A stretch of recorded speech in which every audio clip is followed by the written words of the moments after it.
মাগের দিলে কে গো ভোলে মাগের দিলে কে গো ভোলে আঘাত কবু দিও না মাগের চোখের পানি আল্লাহ সইতে কবু পারে না মায়ের দিলে ভালো করে শুনবেন সাহাবীদের নিয়ে নবী যাচ্ছিল এক পাথরে হঠাৎ করে কবর দেখে মোর নবীজি দাঁড়িয়ে পড়ে সাহাবীদের নিয়ে নবী যাচ্ছিল এক পাথরে হঠাৎ করে মোর নবীজি কবর দেখে দাঁড়িয়ে পড়ে দেখে নবী চলছে এক যুবক আযাব লই কবরে সইতে না পেরে মোর নবীজি হাত তুলে যে দোয়া করে আল্লাহ বলে হাবিবা আমায় দোয়া তুমি করো না আল্লাহ বলে হাবিবা আমায় দোয়া তুমি করো না ওর জননী না করলে ক্ষমা ক্ষমা তাকে করব না মায়ের দিলে কে গো ভোলে মায়ের দিলে কে গো ভোলে আঘাত কবু দিও না মায়ের চোখের পানি আল্লাহ সইতে কবু পারে না মায়ের চোখের পানি আল্লাহ সইতে কবু পারে না মায়ের দিলে আল্লাহ রাসূল দেখলেন যে সেই সন্তানের সেই যুবকের কবরে ভীষণ আযাব হচ্ছে। আচ্ছা কোন এক যুবক কোন এক কবরবাসীর আযাব হলে আল্লাহ রাসূল দেখতে পান কি পান না? দেখতে পান তো। আল্লাহ নবীকে এমন মুজিজা দিয়েছিলেন এমন মুজিজা দিয়েছিলেন যে আল্লাহ রাসূল সাল্লাল্লাহু আলাইহি ওয়াসাল্লাম সামনে যতটা দেখতে পায় পিছনে ততটা দেখতে পায়। একবার জোরে বলুন সুবহানাল্লাহ, আরো জোরে বলুন না সুবহানাল্লাহ। আল্লাহ রাসূল উপরে যতটা দেখতে পায় নিচে ততটা দেখতে পায়। একবার জোরে বলুন সুবহানাল্লাহ, আরো জোরে বলুন না সুবহানাল্লাহ। আল্লাহ রাসূল হাত তুলে সেই যুবকের কবরে দাঁড়িয়ে হাত তুলে দোয়া করবেন। আল্লাহ বলছে হাবিব দোয়া চেও না, দোয়া করো না, ওই বান্দার জন্য তোমার ওই উম্মতের জন্য দোয়া করো না। ওহী নাজিল হয়ে গেল।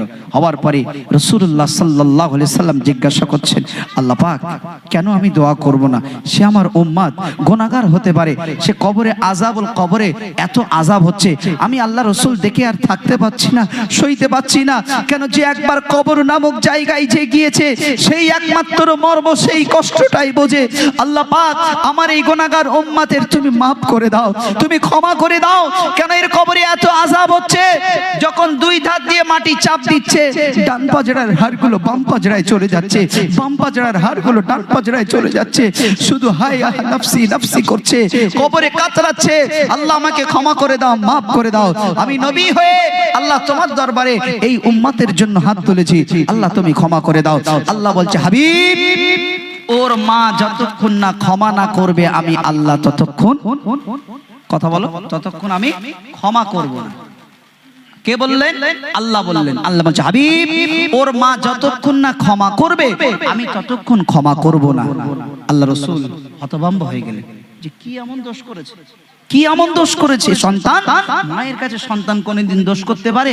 আর যদি সন্তান মায়ের কাছে দোষ করে মা তো মাফ করে দেওয়ার কথা, কিন্তু কি এমন দোষ করলো যে সন্তান মাফ করলো না?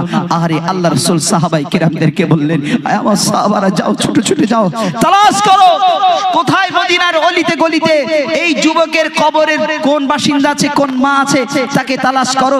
খুব সংক্ষেপে বলছি, সাহাবায়ে কেরামরা মাকে গিয়ে তালাশ করলেন। আম্মা জান এখনি চলো কবরস্থানের পাশে।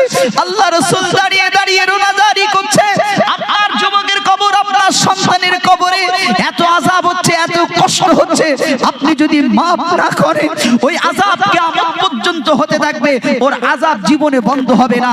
আযাবের কষ্টেতে তড়পাচ্ছে, চিৎকার করে আওয়াজ দিচ্ছে পাচ্ছে, স্বয়ং আল্লাহ রাসূল শুনতে পাচ্ছে। আম্মা জান আপনি একটু হাত তুলে দোয়া করে দিন, মাফ করে দিন। ওই সময় আল্লাহ রাসূলের কাছে এসে বলেন, আসসালামু আলাইকা ইয়া রাসূলুল্লাহ, আসসালামু আলাইকা হাবিবাল্লাহ, ইয়া রাসূলুল্লাহ হাবিবাল্লাহ, আমার সন্তানের আমি জীবনে মাফ করব না। রাসূল বললেন, নয়নে চোখ দিয়ে ভরা পানি। রাসূল জিজ্ঞাসা করছে, মা ওমা মা গো, কেন তোমার সন্তানকে তুমি মাফ করবে না? মা বলছে, ইয়া রাসূলুল্লাহ হাবিবাল্লাহ, আমি এমন একটা জিনিস চেয়েছিলাম, তর্ক বিতর্ক হতে হতে আমার সন্তান একটা লাঠির আঘাত দিয়ে এত জোরে পিঠে মেরেছিল, সেই পিঠের দাগটা যতদিন আমি বেঁচে আছি, বেঁচে থাকবো, এই দাগ আমার মুকাবে না। এত কষ্ট হয়, এত তড়প হয়, শুতে পারি না, বসতে পারি না, উঠতে পারি না, চলতে পারি না, এত জোরে আমাকে সন্তান আঘাত করেছে।